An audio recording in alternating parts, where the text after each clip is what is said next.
జనసేన అధినేత ఉప ముఖ్యమంత్రి పవన్ కళ్యాణ్ చాలా తెలివైన వారని వేరేగా చెప్పాల్సిన అవసరమే లేదు.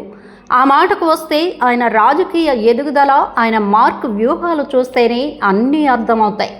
కేవలం 10 ఏళ్ల కాలంలో పవన్ కళ్యాణ్ ఉప ముఖ్యమంత్రి అయ్యారు. ఆయన పార్టీని పెట్టిన తర్వాత తొలి ఎన్నికల్లో బీజేపీ, టీడీపీలకు మద్దతు ప్రకటించడం అనేది ఒక వ్యూహం అనే చెప్పాలి. 2019లో వామపక్షాలు బీఎస్పీలతో కలిసి పోటీకి దిగడం అనేది మరో వ్యూహం. ఓటమి తర్వాత బీజేపీతో వెంటనే జట్టు కట్టడం మరొక పెద్ద వ్యూహం అనే చెప్పాలి. ఇక టీడీపీతో పొత్తుని అనౌన్స్ చేయడం కూడా అసలైన వ్యూహం అంటున్నారు రాజకీయ విశ్లేషకులు. ఇలా కూటమి కట్టించి వైసీపీని ఇంటి బాట పట్టించి తాను కోరుకున్న సేఫ్ జోన్లో జనసేనను కూర్చోబెట్టడంలో పవన్ కళ్యాణ్ మార్క్లో రాజనీతి ఉందా అంటున్నారు రాజకీయ విశ్లేషకులు. ఈ రోజున ఆయనకు కేంద్రంలో బీజేపీ దన్ను పూర్తిగా ఉంది. అలాగే ఏపీలో బలమైన ఒక సామాజిక వర్గం తమ ఆకాంక్షలకు ప్రతీకగా పవన్ వైపు చూస్తోంది. ఏపీలో స్ట్రాంగ్గా ఉన్న టీడీపీతో బంధం కలుపుకొని ఆ పార్టీని వెన్నుదన్నుగా ఒక మరో బలమైన సామాజిక వర్గాన్ని ఆకర్షించే పనిలో కూడా పవన్ కళ్యాణ్ వ్యూహాలు ఉన్నాయని అంటున్నారు రాజకీయ నేతలు. తెలుగుదేశం అధినేత చంద్రబాబుకి తరచు కితాబులు ఇవ్వడం, ఆయన్ను పొగుడుతూ బాబును మించిన వారు ఎవరు నాయకులు లేరని చెప్పడంలోనే పవన్ కళ్యాణ్ మరో రాజకీయ వ్యూహం ఉందని అంటున్నారు. ఆ విధంగా టీడీపీ చుట్టూ అల్లుకున్న బలమైన సామాజిక వర్గంలో కూడా తన పలుకుబడి పెంచుకోవడమే ఆయన మార్క్ ప్లాన్ అని తెలుస్తోంది. నిజంగా ఈ రోజున చూస్తే టీడీపీని అభిమానించే సామాజిక వర్గానికి ఫస్ట్ ఎప్పటికీ బెస్ట్ చాయిస్ చంద్రబాబు నాయుడే అంటారు. ఆయనకు వయసు అవుతోంది. ఆ తర్వాత ఎవరు అంటే వినిపించే పేరు నారా లోకేష్.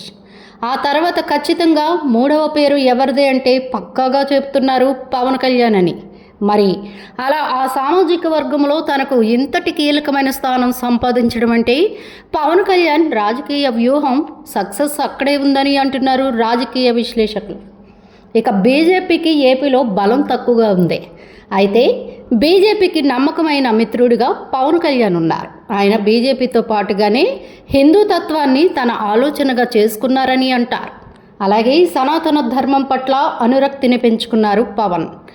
బీజేపీ ఫిలాసఫీని ఆవాహన చేసుకొని కాషాయం పెద్దల మెప్పును అందుకుంటున్నారు.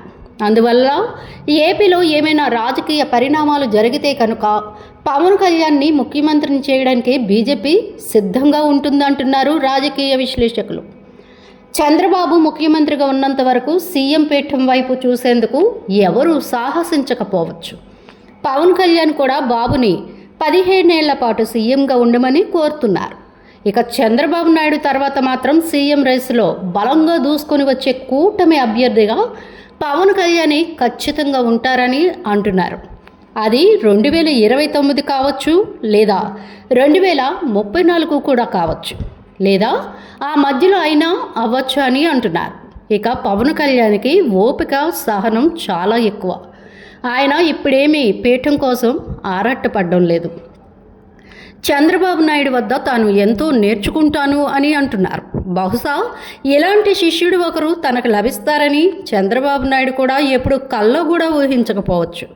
అలా చంద్రబాబు మెచ్చిన నేతగా ఉన్న పవన్ కళ్యాణ్ ఏ రోజుకైనా సీఎం సీటు అందుకోవాలంటే బలమైన సామాజిక వర్గాల నుంచి ఏ రకమైన వ్యతిరేకత రాకుండా చూసుకుంటున్నారని అంటున్నారు రాజకీయ విశ్లేషకులు.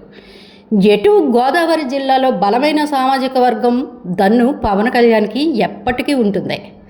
దాంతోపాటు టీడీపీ సామాజిక వర్గంలో కూడా పట్టు సాధిస్తే ఇక తిరిగే లేదు అనేది జనసేన అధినాయకత్వం విధానంగా ఉంది.